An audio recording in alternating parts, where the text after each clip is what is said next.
और ये आज हम लोग एनएसटी मेंबर को लेकर के जो कार्यक्रम चल रहा हमारा, हमने भी अपना गिरिडीह में बहुत अच्छा टीम बनाया है और अपना एनएसटी लेने के अलावा हमने अभी 4 एनएसटी कंप्लीट कर भी दिया और बहुत कम समय में हमने कंप्लीट किया।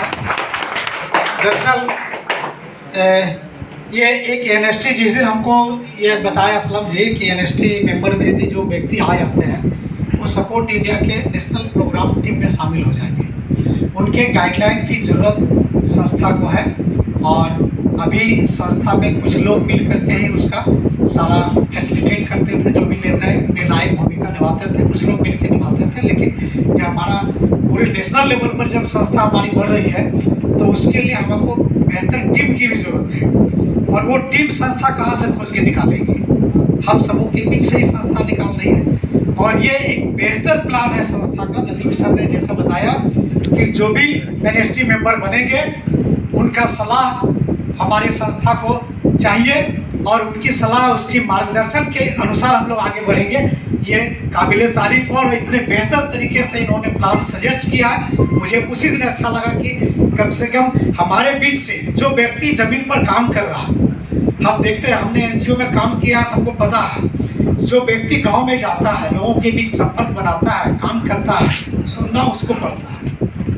आप जब निचले स्तर पर जाएंगे तो आपको पब्लिक से direct face to face motivate करना पड़ता है उनको।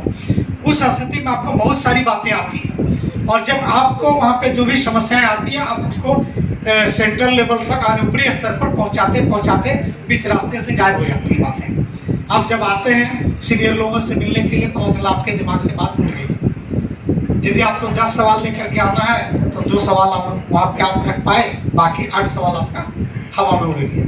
इस स्थिति में फिर जब आप लौट के जाते हैं निचले स्तर पर तो फिर आपको सामना करना पड़ता है लोगों के बीच कि भाई काम कैसे होगा, मेरा काम ये नहीं हुआ, ये नहीं हुआ, वो नहीं हुआ, अभी सॉफ्टवेयर में इतने सारे बदलाव आ रहे हैं, ये कैसे हो जाएगा, वो कैसे, बहुत तरह की बातें आती हैं। तो ये जो भी हम लोग एनएसटी मेंबर बन रहे हैं वे सारे लोग एक तरह से, जिस तरह से अभी नदीम सर ने बताया कि पूरे देश में हम लोग जितने भी प्रखंड हैं हर ब्लॉक पे एक हमारा एनएसटी मेंबर होगा जो प्रतिनिधि बनेगा। निश्चित रूप से ये बहुत स्वागत योग्य कदम है और आने वाले समय में मैं समझता हूँ कि डायरेक्ट संस्था का जो ऊपरी जो बॉडी मेंबर है वहाँ से पब्लिक का जो रिलेशन बनेगा बहुत सीधा रिलेशन बनेगा और इतना बेहतर तरीके से होगा कि आप उनके उस प्रतिनिधित्व करने के बीच में जो एक ब्रिज का काम करेंगे वो आप बनेंगे, जो एनएसटी मेंबर होंगे। बगैर ब्रिज का कोई काम नहीं होता। आप ऊपर से जो यहाँ से गाइडलाइन फॉलो किया जा रहा है, निचले स्तर पर वो गाइडलाइन जा रहा है नहीं जा रहा है पता नहीं चलता। यदि यहाँ पे कुछ नियम बना है तो निचले स्तर पर पहुँचते पहुँचते लंबा समय बस लग जाता है और जब निचले स्तर पर वो बात पहुँचती है तो पता चलता है कि हम लोग वहाँ पे तब तक समय पार हो गया। तो ये सारी बातें हैं, बहुत तरह की चीज़ें हम लोग जब एनजीओ में काम करते हैं तो हम लोग को समझ में आता है और ये पूरी तरह से ये समझ लें यहाँ पे जिस तरह की चर्चाएं होती है मूल रूप से जो हम लोग सामाजिक कार्यकर्ता के रूप में काम कर रहे हैं तो अपने आप को सामाजिक कार्यकर्ता समझना पड़ेगा और मार्केटिंग से हट के जो भी नेटवर्क मार्केटिंग के बारे में बहुत सारी चर्चाएं हो रही है या होती है, लगता है कि ये है, ये सारी बातें अपने दिमाग से निकाल करके बाहर फेंक दीजिए। निश्चित रूप से आप एक सामाजिक कार्यकर्ता हैं और आपका सामाजिक दायित्व बनता है कि आप यदि यहाँ से कमा रहे हैं या रोजगार कर रहे हैं तो अपने अगल बगल के जो भी बेरोजगार लोग हैं उनको भी शामिल करें और उनको भी आप उस दिशा में ढाल लें ताकि वो भी सेल्फ डिपेंडेंट हो सके, आत्मनिर्भर बन सके और उनकी जो ज़रूरतें हैं, उनकी जो आवश्यकता है उसकी आपूर्ति भी यहाँ से हो जाए। तब आप एक सच्चे लीडर कहलाएंगे, एक सच्चे सामाजिक कार्यकर्ता कहलाएंगे। निश्चित रूप से हम लोग देखते हैं कि जब गांव में जाते हैं या जब भी प्रोग्राम देते हैं या किसी के पास रखते हैं अपनी बातें तो बहुत तरह का सवाल भी आता है।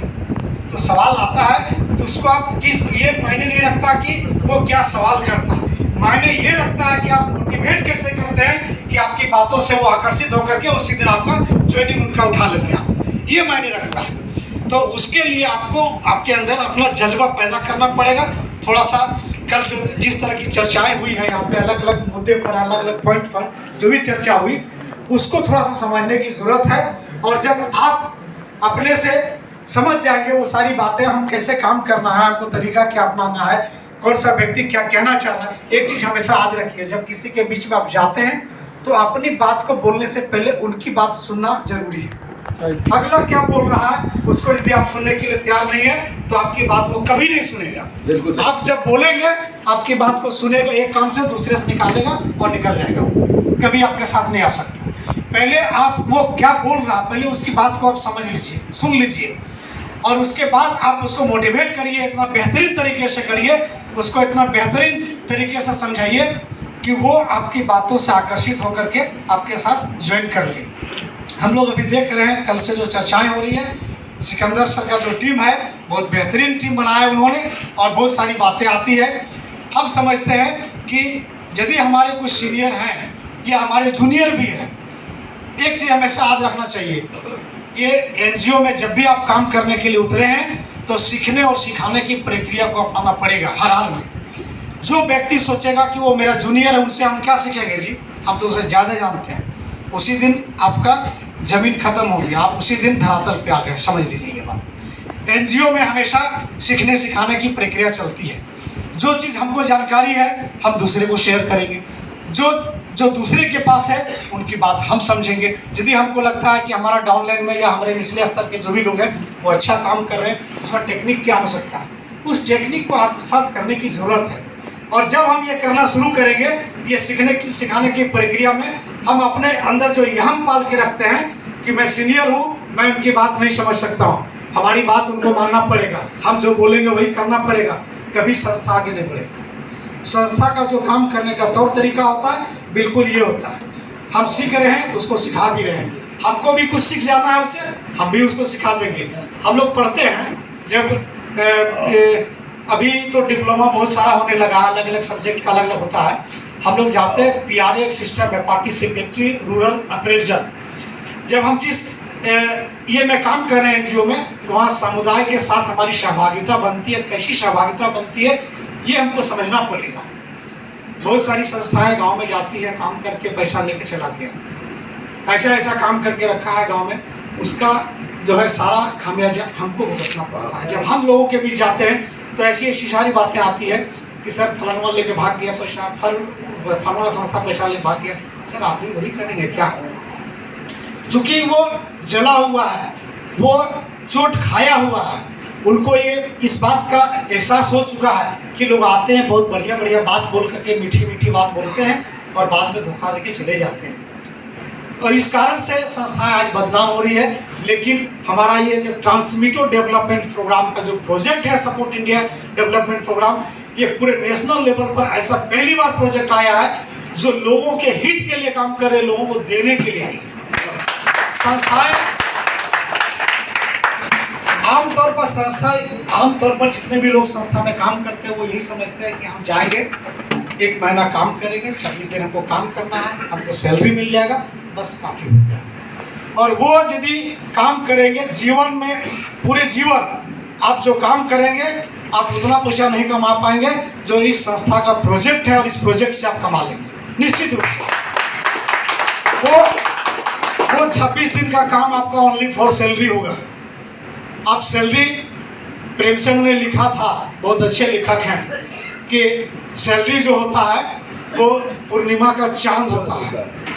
पूर्णिमा का चांद जब एक बार निकलता है तो धीरे धीरे करके लुप्त हो जाता है, और जब धीरे धीरे करके वो लुप्त हो जाता है फिर उसी आस में हम लोग रहते हैं कि पूर्णिमा कब निकलेगी, पूर्णिमा का चांद का दर्शन कब होगा। ये आपको एक किसी महान आदमी ने कहा है, यदि हम केवल सैलरी पर डिपेंड है तो गरीबी से एक सीढ़ी ऊपर है, उससे कुछ नहीं है। हम जिस दिन वो हमारा सैलरी बंद हो जाएगा हम उसी जगह पर आ जाएंगे जहाँ से हमारी शुरुआत हुई है, हम भुखमरी के शिकार होंगे। तो ये सब हमेशा याद रखिए, हम जिस काम के लिए कर रहे हैं, जो काम करना चाह रहे हैं, हमारी संस्था ने जो एक मुहिम चलाया है, हमारी संस्था ने जो कार्यक्रम चालू किया है, जो जिस प्रोजेक्ट की शुरुआत की है, वो इतना बेहतरीन प्रोजेक्ट है कि हमको इसमें लगे रहेंगे तो आने वाला समय में हमारी मेहनत के दरबम, हमारी मेहनत के बल पर हम एक ऐसा मुकाम हासिल करेंगे जो आने वाला आपका कई पीढ़ी जो है, हमारे बच्चे, हमारे उसके नीचे जो पीढ़ी ये होगा, उनको भी एक जगह मिलेगा। उनको लगेगा कि हमारे पिताजी या दादा ने या जो भी है हमारी अगली पीढ़ी ने जो करके रखा, हमको उसी रास्ते पर चलना चाहिए। और निश्चित रूप से आने वाला समय में हम कुछ ऐसा करेंगे जो पूरे भारत में मेरा परचम लहरेगा और गांव-गांव में ऐसा एक नमूना बनकर उभरेंगे। ऐसा एनजीओ हम ऐसा एनजीओ खड़ा करेंगे जो जितने भी तरह की भ्रांतियां अभी चल रही, लोगों के दिमाग में जो जहन में बात उठ रही है, वो मिनटों में साफ होगा और लगेगा कि हम भी कुछ अच्छा करके जा रहे हैं। धन्यवाद। चूँकि लंच का टाइम हो रहा है, सारे लोग मायूस लग रहे हैं, इसलिए इससे ज़्यादा कुछ नहीं बोलेंगे। धन्यवाद।